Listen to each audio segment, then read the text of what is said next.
Hi வணக்கம் and welcome to dream wall TNPSC. இன்றைக்கி நம்ம பார்க்க போகிற டாபிக் வறுமை ஒழிப்பு திட்டங்கள், அதாவது பாவர்ட்டி அலிவியேஷன் ஸ்கீம்ஸுன்ற டாப்பிக்கில் இருந்து முக்கியமாக வந்து கொஸ்டின்ஸ் வரும். என்ன மாதிரினா மேட்ச் த ஃபாலோவிங் கேட்கலாம், இல்லை ஸ்டேட்மெண்ட்டில் கொடுத்து கேட்கலாம், இல்லை அப்ரிவேஷனாகவும் கேட்கலாம். ஸோ இதெல்லாம் அந்த இயர்ஸ் ஞாபகம் வச்சுக்கிற ரொம்ப குழப்பமாக இருக்கும் இல்லையா? ஸோ இந்த 1975 2013 வரைக்கும் கொண்டு வந்த எல்லா முக்கிய திட்டங்களையும் ஒரு லைஃப் ஸ்டோரி மாதிரி வச்சு மறக்காத மாதிரி ஒரு ஷார்ட்கட் வந்து க்ரியேட் பண்ணியிருக்கேன். அதையும் உங்கள் கூட ஷேர் பண்ணிக்கிறேன் அந்த வீடியோவில். ஓகேவா? ஸ்கிப் பண்ணாமல் கடைசி வரைக்கும் பாருங்கள். ஓகே, இப்போ நம்ம கதைக்குள்ளே போகலாம். ஒரு காலேஜ் படிக்கிற ஸ்டூடெண்ட்டோட கதை மாதிரி தான் இருக்கும். 1975 காலகட்டத்தில் ஒரு 20 வயசு ஆகிற ஒரு பையனுக்கு வந்து அப்போ பொறுப்பு வருது. ஸோ வேலைக்கு போனால் தான் உணவு அப்படின்றதுனால அவன் என்ன பண்ணுறான், பார்ட் டைம் பார்த்துக்கிட்டே ஜாப் பார்த்துக்கிட்டே அங்கே சாப்பிட்டுட்டு வேலை பார்த்துட்டு படிக்கிறாப்புல. அதே மாதிரி அவர் ஃப்ரெண்ட்ஸ் என்ன பண்ணுறாங்கன்னா அவங்களையும் ஒருங்கிணைச்சி இதே மாதிரி அவனை மாதிரியே அவங்களே பார்ட் டைம் ஒர்க் பண்ணிக்கிட்டே வந்து படிக்க சொல்கிறாப்புல.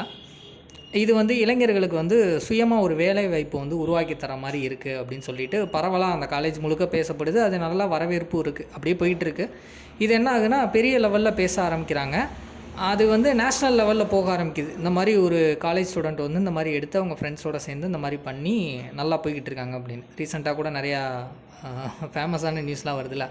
நார்மலாக அந்த காக்ரோச் ஜனதா பார்ட்டின்லாம் ஊடல ஆரம்பித்து பெரிய ஃபேமஸ் ஆன மாதிரி இது ஒரு ஃபேமஸ் ஆகிட்டு போகுது அப்படின்னு வச்சுக்கோங்க. மெயினாக அந்த பையன்கிட்ட கேட்கும்போது என்ன சொல்கிறான்னா, அவன் பெருசாக எனக்கு ஒன்றும் விருப்பம் இல்லை, எங்கள் அம்மா இந்திராவுக்கு ஒரு வீடு கட்டி தரணும், அது மட்டும்தான் என்னோடய ஆசை அப்படின்னு சொல்கிறான். இதை கேட்டுட்டு என்ன பண்ணுறாங்கன்னா, அவருக்கு தெரிஞ்ச ஒரு ஃப்ரெண்டு ஒருத்தவர் என்ன பண்ணுறாரு, 89வது வருஷத்தில் ஜவஹர் அவர் பேர், ஜவஹர் வந்து என்ன பண்ணுறாரு, அவருக்கு ஒரு நல்ல வேலை வாங்கி தராப்புல. ஸோ அந்த வேலையில் இருந்து நீங்கள் நல்லா சம்பாரித்து இது பண்ணுங்கள், உங்கள் கனவை நிறைவேற்றுங்க அப்படின்னு. இது மாதிரி போய்கிட்டு இருக்கு, காலங்கள் ஓடிக்கிட்டு இருக்கு. 2000ஆம் ஆண்டு பிறக்குது. அப்போ பிறக்கும்போது என்னென்னா சம்பூர்ணமாக முழுமையாக அவன் நினச்ச கனவை வந்து அடைஞ்சிட்டான். எல்லாருக்குமே அதுக்கேற்ற மாதிரி அவங்க ஃப்ரெண்ட்ஸ் எல்லாருமே வந்து லைஃப்பில் ஓரளவுக்கு செட்டில் ஆகிற மாதிரி எல்லாருமே முழுமையாக வந்து ஒரு நல்ல நிலைமைக்கு போயிட்டாங்க. அவன் கூட படித்த கிராமத்து இளைஞர்கள் எல்லாமே ஒரு நல்ல லைஃப் ஸ்டைல் போயிட்டாங்க அப்படின்றத பார்த்து சந்தோஷப்படுறாப்புல. இது வரைக்கும் ஒரு காலகட்டத்தோடு நிப்பாட்டிக்கலாம். இதுக்கப்புறம் ஒரு சின்ன பிரேக்கு.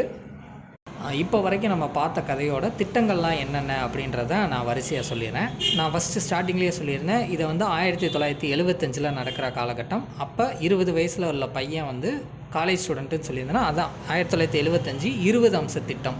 இந்த 20 அம்ச திட்டம் அப்படின்றது 20 பாயிண்ட் ப்ரோக்ராம் சொல்லுவாங்க. அதாவது கிராமத்தை வந்து முன்னேற்றணும் அப்படின்றதுக்காக கல்வி, சுகாதாரம் அப்படின்ற மாதிரி ஒரு 20 முக்கியமான இலக்குகளை வந்து கொண்டு வந்து அப்போ வந்து பிரதமராக இருந்தவங்க இந்திரா காந்தி, அவங்களால தொடங்கப்பட்டது தான் இந்த 20 அம்ச திட்டம் அப்படின்றது. அந்த 20 வயசு பையனுக்கு வந்து பொறுப்பு வருது. அதுக்கப்புறம் என்ன பண்ணுறாப்புல, வேலைக்கு போய் தான் அவர் உணவு சாப்பிட்றது எல்லாமே பார்த்துக்கிறாருன்னு சொன்னான்னா, ஸோ 1977 என்ன பண்ணுறாங்கன்னா வேலைக்கு உணவு திட்டம் அப்படின்ற கொண்டு வராங்க. ஃபுட் ஃபார் ஒர்க் ப்ரோக்ராம், FWPன்னு வரும். இதோட நோக்கம் என்ன அப்படின்னா, கிராமப்புறத்தில் உள்ள ஏழைகளுக்கு வேலை வழங்குறாங்க, அதுக்கு ஊதியம் கொடுக்குறாங்க இல்லையா, அந்த ஊதியத்துக்கு பதிலாக அவங்களுக்கு வந்து உணவு தானியங்கள், அதாவது அரிசி, கோதுமை மாதிரி கொடுத்தோம் அப்படின்னா வறுமையும் போகும், அதே நேரத்தில் அவங்களுக்கு வேலையும் கொடுத்த மாதிரி ஆயிரும் அப்படின்றதுக்காக கொண்டு வரப்பட்ட திட்டம் தான் வேலைக்கு உணவு திட்டம். நீங்கள் வேலை பார்த்தீங்கன்னா உங்களுக்கு உணவு கொடுக்குறோம், அரிசி கோதுமை கொடுக்குறோம் அப்படின்றது. ஸோ இவர் வேலைக்கு போகிறத பார்த்துட்டு என்ன பண்ணாங்க, அந்த காலேஜ் ஸ்டூடெண்ட்ஸில் எல்லாருமே ஒருங்கிணைச்சாங்கன்னு சொன்னால, அந்த ஒருங்கிணைந்த ஊரக வளர்ச்சி திட்டம் தான் வந்து அடுத்த வருஷம் 1978 வந்திருக்கும். இன்டகிரேட்டட் ரூரல் டெவலப்மெண்ட் ப்ரோக்ராம், IRDPன்னு சொல்லுவாங்க. ஸோ இதோட நோக்கம் என்ன அப்படின்னா, ஒரு குடும்பத்துக்கு, அதாவது ஏழை குடும்பத்துக்கு மானிய விலையில் கடன் வழங்கி அவங்க சுய தொழில் செய்கிறதுக்கு தொடங்க உதவுறது தான் இந்த திட்டம்.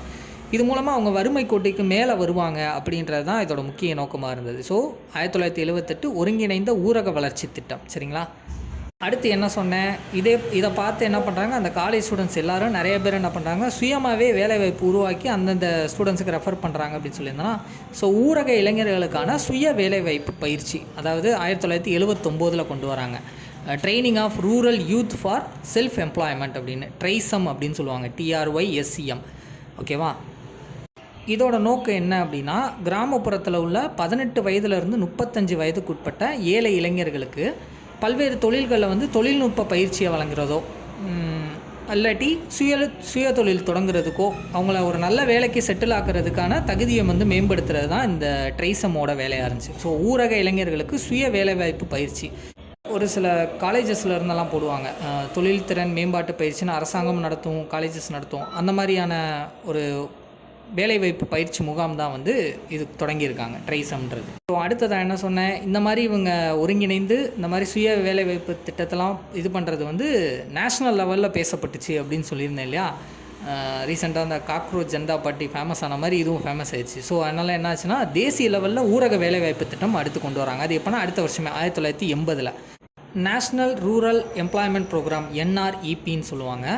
இது என்ன பண்ணுறாங்க அப்படின்னா, இதோட நோக்கம் என்னென்னா, கிராமப்புறத்தில் வந்து கூடுதல் வேலைவாய்ப்பில் உருவாக்குறது. அதாவது கட்டமைப்பு, அதாவது சாலைகள், ஏரிகளை வந்து தூர்வாடுறது, இந்த மாதிரியான வேலைகளுக்கும் இந்த இளைஞர்களை பயன்படுத்துறது, அதுக்குரிய வேலைவாய்ப்பு திட்டத்தை உருவாக்குறதுன்னு சொல்லலாம் இல்லையா. முன்னாடி வந்து இது கொண்டு வந்திருப்பாங்க, வேலைக்கு உணவு திட்டம் கொண்டு வந்தாங்களா, அதோட நெக்ஸ்ட் வெர்ஷன் தான் இந்த தேசிய ஊரக வேலைவாய்ப்பு திட்டம். ஸோ கதையில் அடுத்து என்ன சொல்லியிருந்தேன், நேஷ்னல் லெவலில் இது பேசப்பட்டோன்னே அவரோட ஆசை என்னன்னு கேட்குறாங்க. அவர் என்ன சொல்கிறாரு, எங்கள் அம்மா இந்திராவுக்கு ஒரு வீடு கட்டி கொடுக்கணும் அப்படின்றது தான் அவரோட கனவாக இருந்துச்சு அப்படின்றது. 1985 இந்திரா ஆவாஸ் யோஜனா. 1985. இதோட நோக்கம் என்ன அப்படின்னா, கிராமப்புறத்தில் இருக்கிற வறுமை கோட்டிற்கு கீழே உள்ள மக்களுக்கு, குறிப்பாக வந்து SC ST பிரிவினருக்கு இலவச வீடு கட்டி தரும் திட்டம் தான் இது. இப்போ வந்து இது மாறிடுச்சு. முந்தி வந்து இந்திரா காந்தி ஆவாஸ் யோஜனா இருந்துச்சுல, இப்போ வந்து பிரதான் மந்திரி ஆவாஸ் யோஜனான்னு இருக்குது. நான் அதை பின்னாடி சொல்கிறேன். ஓகே, கதையில் அடுத்து என்ன சொல்லியிருந்தோம், இந்த மாதிரி அவர் சொன்னதை பார்த்துட்டு அவர் ஃப்ரெண்டு ஜவஹர்ன்றவர் வந்து அவருக்கு ஒரு வேலை வாங்கி கொடுக்குறாரு நல்ல இதில் அப்படின்னு சொல்லியிருந்தோம் இல்லையா. 1989 ஜவஹர் வேலைவாய்ப்பு திட்டம், ஜவஹர் ரோஜ்கார் யோஜனா அப்படின்னு சொல்லுவாங்க, JRY. இதோட நோக்கம் என்ன அப்படின்னா, கிராமப்புறத்தில் உள்ள வேலை இல்லாமல் இருக்கிற ஆண்கள் பெண்களுக்கு வந்து 100 நாள் வேலை திட்டத்தை வந்து வழங்குறது தான் இதோட நோக்கமாக இருந்தது. இதுக்காக என்ன பண்ணியிருந்தாங்கன்னா, முன்னாடி நான் சொல்லியிருந்தேன் இல்லையா, அந்த தேசிய ஊரக வேலைவாய்ப்பு திட்டம் நேஷ்னல் ரூரல் எம்ப்ளாய்மெண்ட் ப்ரோக்ராமையும், இந்த திட்டம் என்னென்னா rural landless employment guarantee programme, அதாவது கிராமப்புற நிலமற்றோர் வேலைவாய்ப்பு உத்தரவாத திட்டம், இந்த 2 திட்டத்தை ஒன்றா இணைச்சி தான் இந்த திட்டம் கொண்டு வந்திருப்பாங்க. ஸோ இது இப்படி கூட கொஸ்டின் வர்றதுக்கு வாய்ப்பு இருக்குது. ஸோ நேஷ்னல் ரூரல் எம்ப்ளாய்மெண்ட் ப்ரோக்ராமையும் இந்த ரூரல் லேண்ட்லெஸ் எம்ப்ளாய்மெண்ட் கேரண்டி ப்ரோக்ராமையும் இணைச்சி என்ன மாதிரி எந்த திட்டம் கொண்டு வந்தாங்க அப்படின்னா, ஜவஹர் வேலைவாய்ப்பு திட்டம் தான் கொண்டு வந்திருக்காங்க 1989. ஸோ இதை ஞாபகம் வச்சுக்கோங்க, NREP அண்டு RLEGP இது 2 திட்டங்களும் ஒன்றாக இணைச்சி தான் ஜவஹர் வேலைவாய்ப்பு திட்டம் கொண்டு வந்தாங்க. சரிங்களா. அடுத்த கதையில் என்ன சொன்னேன், அவருக்கு நினச்ச மாதிரி வேலை கிடச்சிருச்சு. அடுத்து என்னன்னா, ஒரு 10 வருஷம் போகுது. போனதுக்கப்புறம் 2000ஆம் ஆண்டு பிறக்குது. 2001 சம்பூர்ணமாக அவங்க லைஃப்பில் செட்டில் ஆகிட்டாங்க, எல்லாருக்குமே வந்து வேலை கிடச்சிருச்சு அப்படின்னு சொல்லியிருந்தேன் இல்லையா. ஸோ 2001 வந்து சம்பூரண கிராமீண் ரோஜ்கார் யோஜனா, சம்பூரண கிராமீண் ரோஜ்கார் யோஜனா SGRYன்னு வரும். இதோட நோக்கம் என்ன அப்படின்னா, உணவு பாதுகாப்பு மற்றும் வேலைவாய்ப்பை உறுதி செய்கிறது, இதுதான் இதோட நோக்கம். இதில் என்ன பண்ணாங்கன்னா, தொழிலாளர்களுக்கு வந்து ஊதியத்தோட ஒரு பகுதி வந்து பணமாகவும் ஒரு பகுதி உணவு தானியமாகவும் கொடுத்தாங்க. ஸோ 2001 வரைக்கும் தெளிவாக புரிஞ்சதான். இப்போ வரைக்கும் பார்த்தது எந்த திட்டம், எந்த வருஷம், எதுக்காக கொண்டு வந்தாங்க அப்படின்ற ஃபுல் டீட்டெயில்ஸும் பார்த்துட்டோம். இதுக்கப்புறம் வந்து 2005 வரும். 2005 பிரதமராக இருந்தது மன்மோகன் சிங் ஐயா அவர்கள். குடியரசுத் தலைவராக இருந்தது யாருன்னா APJ அப்துல் கலாம் ஐயா அவர்கள் தான். ஸோ அந்த டைமில் ஒரு 4 முக்கியமான பெரிய திட்டங்கள் கொண்டு வந்திருப்பாங்க. அதுக்குரிய ஷார்ட்கட் பார்த்திங்கன்னா, 2005 பாரதமே மகாநலம் அப்படின்னு ஞாபகம் வச்சுக்கலாம். பாரதம் அப்படின்றது வந்து ஃபஸ்ட்டு பாரத் நிர்மான் யோஜனா, அதுதான் பாரதமே. மகான்றது மகாத்மா காந்தி தேசிய ஊரக வேலைவாய்ப்பு உறுதி சட்டம் கொண்டு வந்திருப்பாங்க. அதுக்கடுத்து நலம்ன்றது வந்து 2 இருக்கும். ஒன்று வந்து நகர்ப்புற மறுசீரமைப்பு திட்டமும், இன்னொன்று தேசிய ஊரக நலத்திட்டமும், 2மே வரும். இதை பற்றி நான் டீட்டெயிலாக சொல்கிறேன். ஃபஸ்ட்டு வந்து பாரத் நிர்மான் வந்து கிராமப்புறங்களில் வந்து சாலை, மின்சாரம், குடிநீர் இதெல்லாமே வந்து உட்கட்டமைப்புகளை மேம்படுத்துறதுக்காக கொண்டு வந்த திட்டம் தான் வந்து பாரத் நிர்மான் திட்டம். அடுத்ததான் அவங்களுக்கு கிராமப்புறத்தை உயர்த்தியாச்சு. அடுத்து என்ன பண்ணணும், அந்த குடும்பத்துக்கு வேலை வேணும். ஸோ ஒரு குடும்பம்னு எடுத்துகிட்டால் அந்த கிராமத்தில் இருக்க குடும்பங்களுக்கு வேலை வேணும் இல்லையா. அதுக்கு தான் மகாத்மா காந்தி தேசிய ஊரக வேலைவாய்ப்பு உறுதி திட்டம் கொண்டு வந்தாங்க. 100 நாள் கட்டாய வேலைவாய்ப்பு வந்து சட்டப்பூர்வமாக உறுதி செய்யணும் அப்படின்ற திட்டம் தான். நம்ம ஊரில் 100 நாள் வேலை திட்டம் இருக்குது, அதை வந்து சட்டப்பூர்வமாக அமல்படுத்தினாங்க. 2005 கொண்டு வந்து 2006 அது வந்து உறுதியாச்சு. அடுத்ததான் வந்து JNNURMன்றது Jawaharlal Nehru national urban renewal mission. சரிங்களா.